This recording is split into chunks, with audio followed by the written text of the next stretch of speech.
So, who is H in Line of Duty? It's the biggest question the show's had for the last few series. I think I've got this case pretty much cracked. Okay, so from a show point of view, the biggest twist you could do is have it be one of the main three: Ted, Steve and Kate. So let's address them first. Steve Arnott. Now, if you look at the betting online for who is H, Steve is one of the least likely characters, which makes you think, could it be him? And from a show point of view, he seems very innocent. He calls out the corruption in his own team when he was in counter-terrorism, and throughout the show's history, he has always been on the good side of history. So from a twist point of view, it'd be quite a big twist if Steve happened to be H. I don't believe he is. And the main reason for that is in Series 3, Dot, or the caddy, sets up Steve as the caddy. Now, if Steve was ultimately top dog, why would he frame himself? That's stupid. For the same reason, in Series 3, I'm also discounting Kate, because Kate is the only reason that Steve got off innocent. Ted was literally ringing up the CPS to get Steve arrested. Kate stops him. So if Kate was the top dog, why would she want to stop her caddy, Dot, from carrying on operations? My other reason why I don't think Kate is H is that she has a moment with Dot underneath that bridge where the two of them are alone. And if she was the top dog and he was her caddy, you would think that at that point she would come clean to him that she is his boss. But she doesn't. And instead, she tries to get Dot to confess and to give them information that will lead to the arrest of Patrick Fairbank, who the OCG don't want arrested. So I'm ruling out Kate and Steve for those purposes.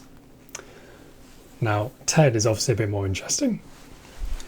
There is a lot of evidence that Ted could be H. In Series 4, Hilton is about to take Ted off AC-12. By the end of Series 4, Hilton is revealed and he is killed. Series 5, Jill Bigelow is trying to get rid of Ted. She's trying to sort of frame him. Suddenly, Jill Bigelow is revealed and an attempted murder against Jill Bigelow has taken place. So it is interesting that some of the people that try and cross Ted and try and remove him from his position do very quickly end up either getting killed or attacked. The other interesting thing about Ted, in terms of being guilty, is that he always says that they conduct themselves to the letter of the law and, is all above board. But he's done a lot of dodgy stuff over the years. So in the Mike Dryden series, in Series 2, he actively tries to discourage Kate and Steve from pursuing Mike Dryden. So he gives them off that way. He also doesn't reveal that he's in financial problems until Lindsay Denton literally has to reveal it for him. So he never came forward about that. That's pretty dodgy, pretty corrupt. And then when it gets to Series 5, he's doing loads of dodgy stuff. He's ordering Fahrenheit orders, which may or may not be appropriate. He's getting rid of laptops that seem suspicious. And crucially, he orders the death of John Corbett.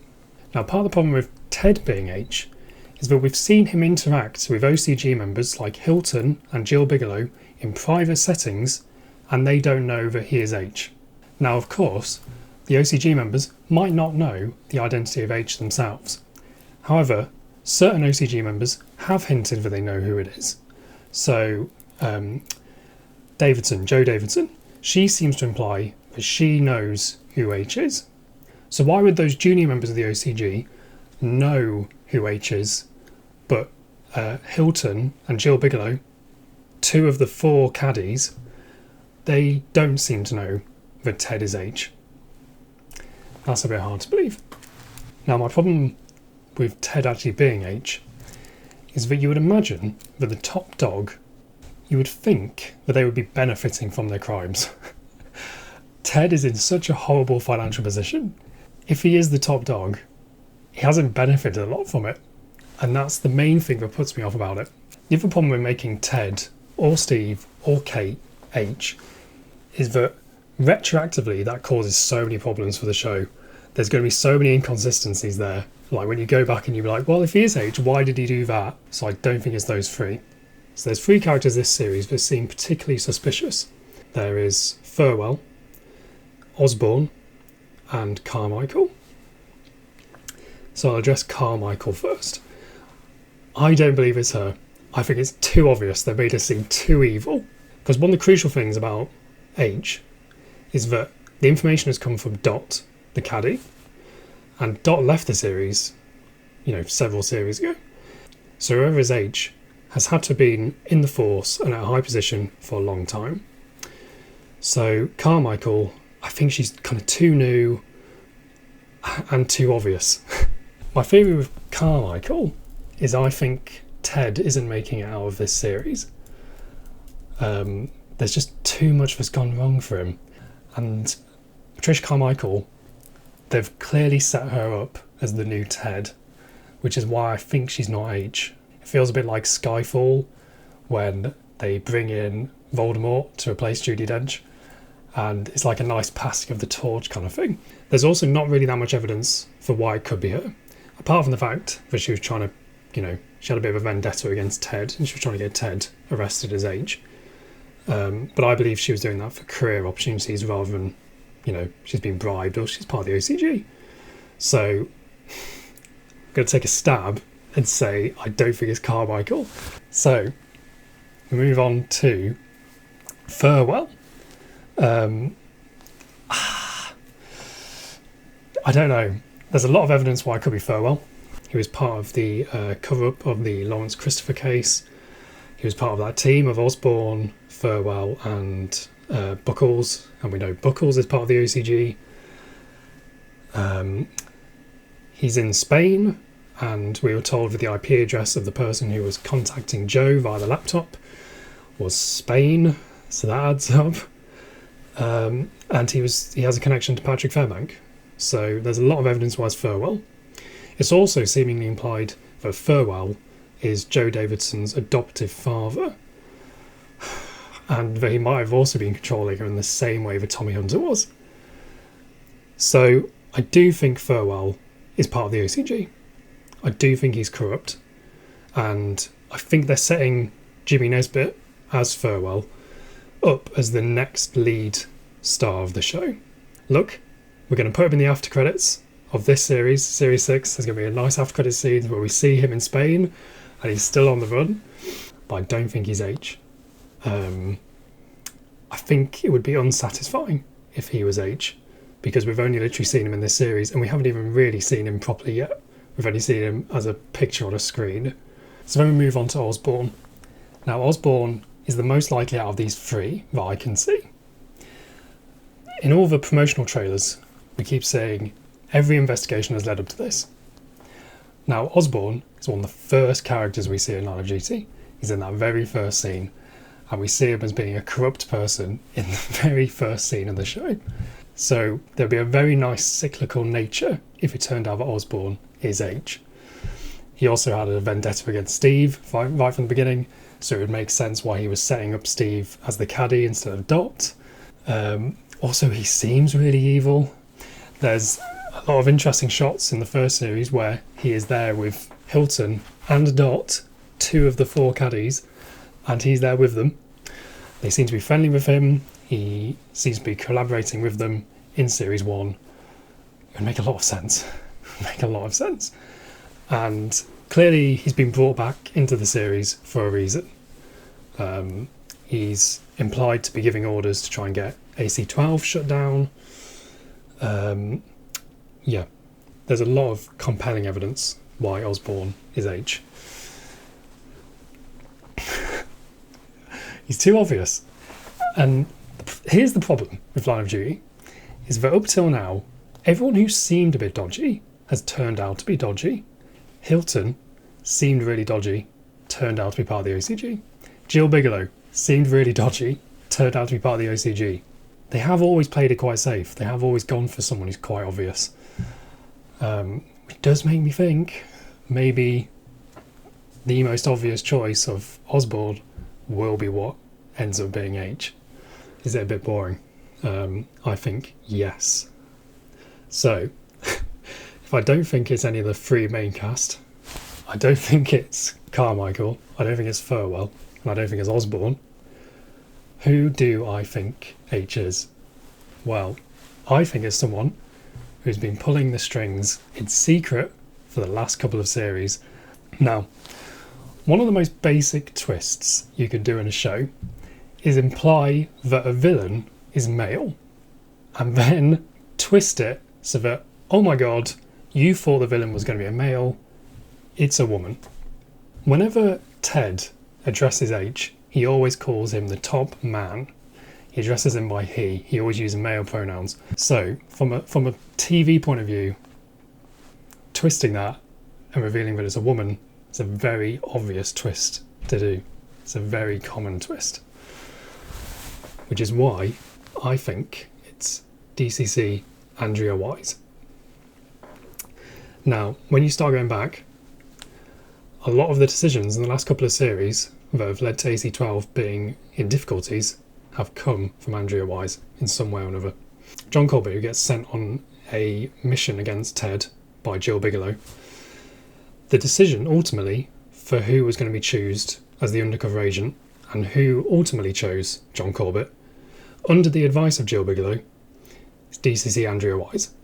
Powell identified suitable undercover officers from outside forces and submitted their CVs to Deputy Chief Constable Andrea Wise. Following a consultation process, John Corbett was selected to be the UCO. The person who orders the investigation into Ted is DCC Andrea Wise. The person who brings in the outside organisation of Patricia Carmichael and sets her on him is DCC Andrea Wise. Given what you've disclosed, I've got no choice but to order an outside investigation into Superintendent Hastings. The person who we see saying to Ted that H is a phantom and he should stop pursuing it is DCC Andrea Wise. Don't waste your last roll of the dice chasing a phantom. Your inquiry into H should close. At the end of this series, the person we see telling Ted that they're going to disband AC-12 and instead put Patricia Carmichael in charge is DCC Andrea Wise. Now, the only reason that Andrea Wise has not raised suspicion as much as the other characters is partly because I think she's a woman and we've been told that H is a man. And also, a lot of the decisions that she seemingly makes are influenced by other people.